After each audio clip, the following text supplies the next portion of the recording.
দোস্তের সাথে দেখা, আরে দোস্ত কিরে কি অবস্থা, আপনি এতেকাফে আছেন, এটা আপনি করতে পারেন না। দ্রুততার সাথে ওয়াশরুমের কাজ সেরে চলে আসবেন। এর বাইরে মসজিদে যাওয়ার আমাদের নেসেসারি একেবারে খুব না হলে নয় এরকম আমাদের ইম্পর্ট্যান্ট নিড বা প্রয়োজন আর কি আছে? খাওয়া দাওয়া আছে। খাওয়া দাওয়া আজকের যুগে বিশেষ করে এমন জায়গা খুব কম আছে যেখানে খাবার মসজিদে দিয়ে যাওয়ার মতো ব্যবস্থা একেবারে নাই। এরকম মানুষ খুবই কম। বাসা বাড়িতে লোকজন আছে, কেউ না কেউ খাবার দিয়ে যেতে পারে, কাউকে রিকোয়েস্ট করলেও কেউ দিয়ে যেতে পারে। অতএব এরকম ব্যবস্থা যদি থাকে তাহলে খাবারের জন্য বাইরে যাওয়া জায়েজ নাই। হ্যাঁ, কারোর যদি এরকম হয় অবস্থা যে তার খাবারের জন্য কেউ খাবার এনে দেওয়ার মতো নাই, তাহলে এরকম নিরুপায় যদি কেউ সত্যিই হয়, এরকম কোনো মসজিদ থাকে যে আশপাশে কোনো মানুষজন নাই, বাসা থেকে খানা আনার মতো কোনো মানুষ নাই, তাহলে তিনি খাবারের জন্য যেতে পারবেন, খেয়ে আবার চলে আসবেন। খাইতে গিয়ে আবার বাসায় আরেকটা খাজুরি আলাপ করতে পারবেন, একবেলাকে আরেকবেলা খাবার সাথে নিয়ে আসলেন। এভাবে না হলে নয়। এরকম নিড থাকলে শুধু বাইর হতে পারবেন। এছাড়া যদি তিনি বাইর হন তাহলে তার এতেকাফ ভেঙে যাবে। আর এমনিতে কিছু কাজ আছে যেগুলোর কারণে এতেকাফ ভাঙবে না, কিন্তু এতেকাফের কোয়ালিটি কমে যাবে, এতেকাফের গুণগত মান নিচে নেমে যাবে। সেগুলো কি? সেগুলো হলো এতেকাফে বসে আপনি শুধু ঘুমায় কাটালেন 355 দিন, অনেক কাজ কাম, অনেক ব্যস্ততা, ঠিকমতো ঘুমাইতে পারেন না। এই 10 দিন সুযোগ পাইছেন যে আলহামদুলিল্লাহ ডিস্টার্ব করার কেউ নাই, বাচ্চা নাই, বউ নাই, কেউ নাই, ঝামেলা নাই, ক্লায়েন্ট নাই, একটু মন মতো ঘুমাইলাম, তাহলে এতেকাফটা অর্থহীন হলো, এতেকাফটা ঘুমের জন্য না। আবার আপনি এমন করলেন যে অন্য সময় বন্ধু বান্ধবের সাথে এত আড্ডা মারার সুযোগ পান না, 2-4 দোস্ত মিলে একসাথে কোনো এক মসজিদে এতেকাফে বসলেন, এবার একেবারে চুটিয়ে আড্ডা মারলেন। এগুলো এতেকাফের কোয়ালিটিকে নষ্ট করে দিবে। আর যদি আপনি ভারসাম্যের সাথে একান্ত প্রয়োজনীয় আলাপ করলেন আর বাকি সময় বাড়িতে মগ্ন থাকলেন, সেটা অর্থবহ এতেকাফ হবে। আল্লাহ আমাদেরকে ভালো করে এতেকাফ করার তৌফিক নসিব করুন। এতেকাফের ক্ষেত্রে আমাদের মধ্যে যে ভুল ধারণা আছে সেটা দূর করতে হবে, প্রান্তিকতা যেটা আছে সেটা দূর করতে হবে। আমি আমার ছাত্র জীবনে একবার এতেকাফে বসছিলাম, মনে আছে, বহু বছর আগে। তো যেখানে এতেকাফে বসেছি আমার সাথে এক বৃদ্ধ মানুষ বসছিলেন এতেকাফে।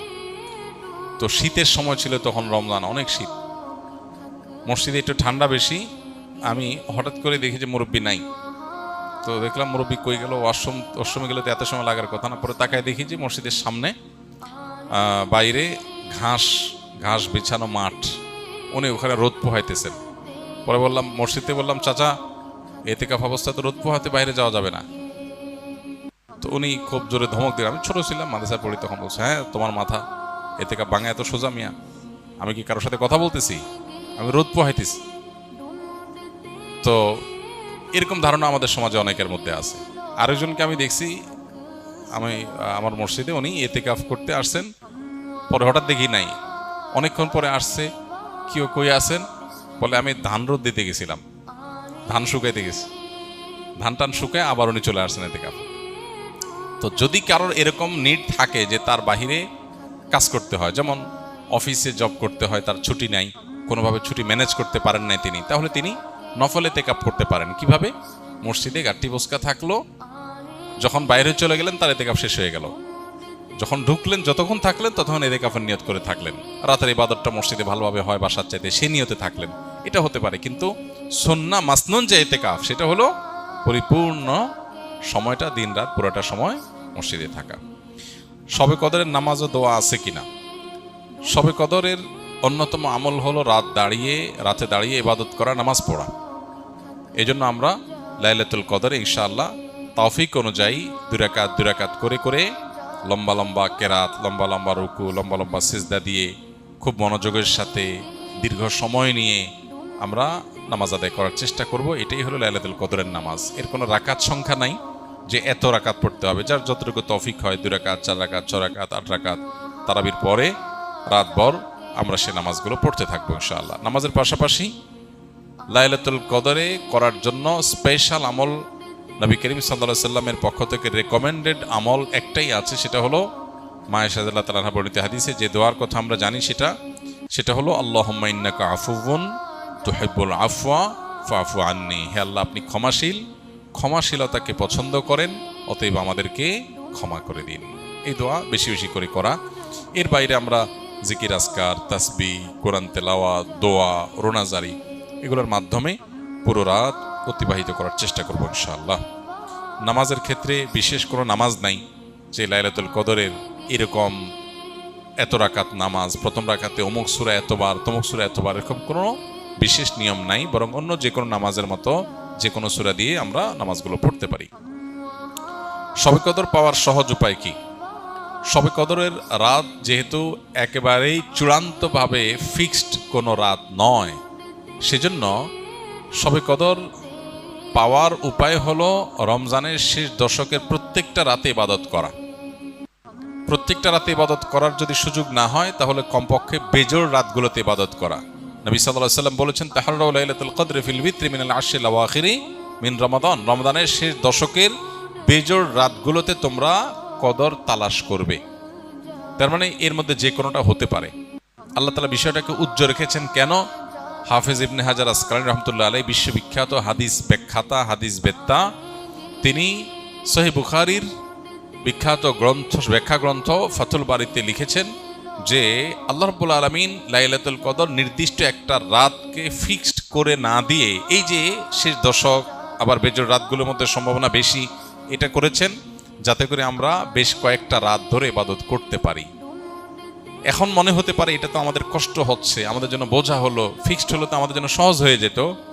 মরার পর যখন আমল নামা হাতে পাবো তখন মনে হবে, ইস, এই লাইলাতুল কদর আল্লাহ শেষ 10 রাতের মধ্যে রেখেছেন, পুরো রমজানে রাখতেন তাহলে 30 রাত ধরে ইবাদত করতে পারতাম। কারণ তখন লাভটা চোখে আসবে এবং দেখা পড়বে। তো এই জন্য লাইলাতুল কদরের জন্য শেষ সাথে বেশি বেশি ইবাদত করতে হবে। এটা হলো লাইলাতুল কদর পাওয়ার সহজ উপায়।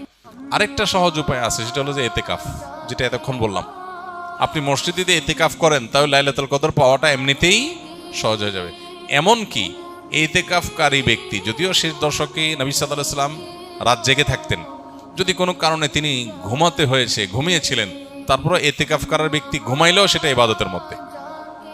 বাসার ঘুম আর মসজিদে ইতিকাফকারীর ঘুমের মধ্যে পার্থক্য আছে। মসজিদে অবস্থানটাই ইটসেলফ একটা ইবাদত।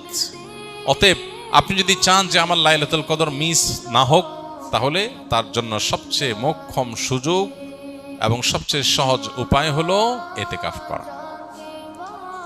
ইতিকাফ অত্যন্ত প্রেমময় একটি ইবাদত, যেটা খুব ভেতর থেকে ফিল করা যায়, আল্লাহর সাথে একান্তে কথা বলা যায়, অনুভব হবে যে আমি আল্লাহর ঘরে আছি, আল্লাহর ঘরে হাজির হয়ে গেছি। সবাই বের হয়ে যাচ্ছে, আমি বের হচ্ছি না, কারণ আমি আল্লাহর ঘরের বন্দী, নিজেকে বন্দী করে ফেলেছি। অন্যরকম এক ফিল আসবে ইনশাআল্লাহ। অনেকেই শবে কদর সম্পর্কে জানতে চাই, কোন রাতে নামাজ আদায় করব, কি নিয়মে নামাজ পড়ব ও কি দোয়া করব। এটা আমরা এই যে এতক্ষণ বললাম, আশা করি যেটা উত্তর হয়ে গেছে। রমজানে ফজরের নামাজ পড়ে ঘুমায় কেন সবাই, যেখানে অন্যদিন সমূহে ফজরের নামাজ পড়ে ঘুমাতে নিষেধ করা হয়েছে। ফজরের নামাজের পর ঘুমাতে সরাসরি কোরআন বা হাদিসে নিষেধ করা হয়নি, তবে কোরআন এবং হাদিসের আলোকে ওলামায়ে কেরাম সকালের ঘুমকে অনুত্তম বলেন। এর মানে এই না যে সকালের ঘুমটা কোরআন বা হাদিসে পরিষ্কারভাবে নিষিদ্ধ। একটা সময় নবী সাল্লাল্লাহু আলাইহি ওয়াসাল্লাম ঘুমাতে অপছন্দ করতেন, সেটা হলো মাগরিবের পরে।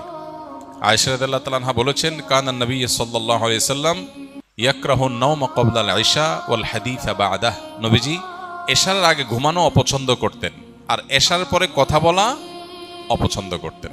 এশার পরে ঘুম আর এশার আগে কোনো ঘুম না। এর বাইরে ফজরের পরে তিনি সাধারণত তার যে লাইফস্টাইল, তার যে দৈনন্দিনের রুটিন ছিল, সেখানে ফজরের পরে ঘুমের রুটিন ছিল না বা ঘুমের রুটিন পাওয়া যায় না। তিনি ফজরের পরে ব্যক্তিগত আমল করতেন, জিকির আজকার করতেন, লম্বা সময় ধরে অন্যান্য কাজ করতেন। এরপরে তিনি কাইলুলা করতে যেতেন দুপুরে। এটা ছিল তার লাইফস্টাইল। কিন্তু দুর্ভাগ্যজনক বাস্তবতা হলো, আমাদের সমাজে বিশেষ করে আমরা যারা মুসলিম দেশের বাসিন্দা আছি, অদ্ভুত এক জীবন আমাদের। আমরা রাতে দেরি করে শুই, আবার ফজরের পরে শুয়ে থাকি। এটা আমাদের অভ্যাস। পৃথিবীর যত উন্নত দেশ আছে, সেটা পূর্বে হোক পশ্চিমে হোক, গোটা বিশ্ব জুড়েই দেখবেন যে বেশিরভাগ উন্নত দেশগুলোতে মানুষ রাতে তাড়াতাড়ি ঘুমায় আর ভোরে উঠে কাজ শুরু করে, পড়ালেখা শুরু করে, কোনো ঘুম নাই। মুসলিম